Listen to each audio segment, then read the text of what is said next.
Now, while some may look to Bahamas Power and Light's new multi-million-dollar power plant to rectify all of the power provider's problems, a BPL official says Station A is just the start of efforts to improve overall service. Cleopatra Murphy has more tonight. Bahamas Power and Light opened the new Station A power plant several weeks ago, meeting a self-imposed December 15th deadline. The multi-million-dollar power plant has been touted as one that will lower the cost of power and improve service reliability. While BPL's chairman Donovan Moxey says it will bring an end to load shedding, Public Relations Director for BPL Quincy Parker says the power plant, while important, will not address all of the company's problems. As important as Station A is to what we're doing at BPL and to the new direction, it is just one element, an important element, but just one element in our turnaround strategy. And it should be viewed as such. We should be very careful not to think of Station A as the end of all of our energy problems. Parker says the plant will allow BPL to revamp its generation fleet with 132 megawatts of new energy-efficient engines that will result in cost savings.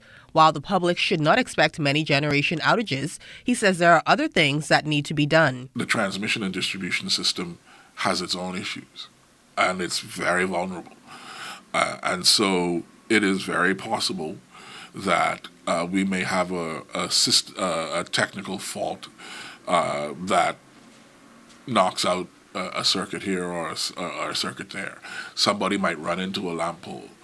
Well, not a lamp pole, an electricity pole, and the cable may snap, or the cables may touch each other and spark and short out. All kinds of scenarios exist. Just days after Station A was brought online, there were a number of outages across the capital. Parker says while all outages appear the same to the public, there are different reasons. A technical fault, which we've had some of on our transmission and distribution grid, may knock out circuits for a certain neighborhood or a certain number of neighborhoods, and require to have someone physically go to the electricity line overhead or underground and physically repair a piece of equipment, change a transformer, switch out a fuse, do some physical work.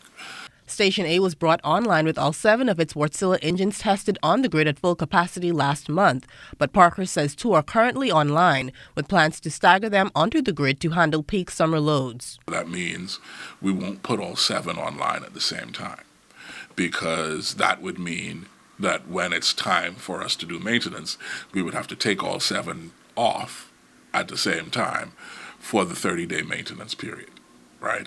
So the engines are going to come online in batches. Cleopatra Murphy, ZNS Network News.